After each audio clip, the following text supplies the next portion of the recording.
नमस्कार, आर-पी किचनमध्ये आपलं स्वागत आहे. तर मी आज इथं कधी पण आपल्याला अद्रक वापरता यावी यासाठी मी इथे एक उपाय सांगणार आहे.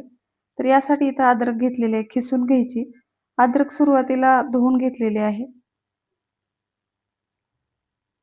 तर या अद्रकचा वापर तुम्ही घरात अद्रक आणली नाही तरी पण करू शकता किंवा अद्रक जर घरात नसेल तर तुम्ही या अद्रकची पावडर वापरू शकता.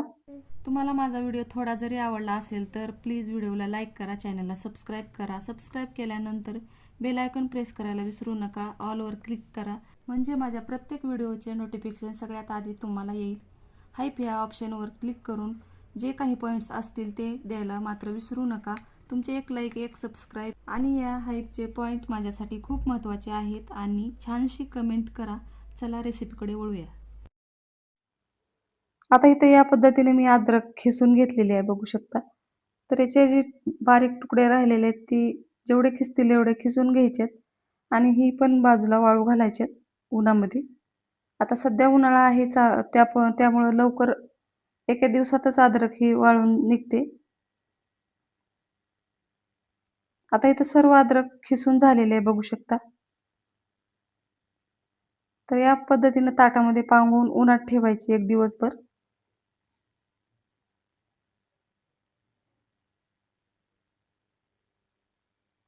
तर ही अद्रक पावडर तुम्ही चहामध्ये वापरू शकता किंवा सुंठ पावडर म्हणून तुम्ही वापर ह्याचा करू शकता आणि वर्षभर एकदम छान असं टिकते. आता इथे एकदम कडक असं वाळून तयार झालेले आहे अद्रक.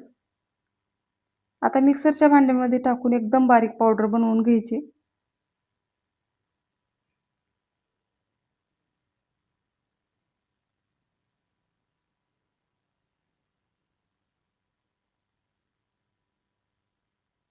आता बघू शकता एकदम बारीक असं पावडर तयार झालेलं आहे.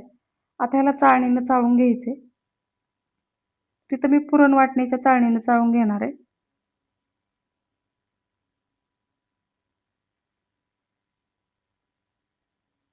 आता इथं वरचा चोथा जे राहिलेला आहे ती चहापत्तीमध्ये टाकून घ्यायचं आहे. कारण कधी पण चहा बनवताना एकदम छान सुगंध येतो आणि फेकून देण्याच्या ऐवजी मी चहाच्या पत्तीमध्ये टाकून घेणार आहे या पद्धतीनं.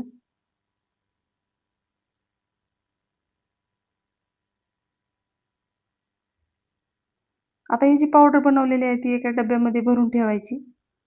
तर वर्षभर तुम्हाला एकदम छान कधी पण वापरता येते.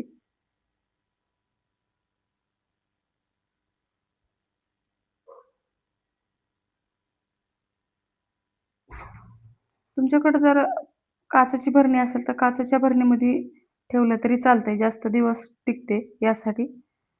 आता माझ्याकडं सध्या प्लास्टिकची आहे त्यामुळे मी याच्यातच भरून ठेवलेलं आहे. तर बघू शकता तयार झालेलं आहे पावडर.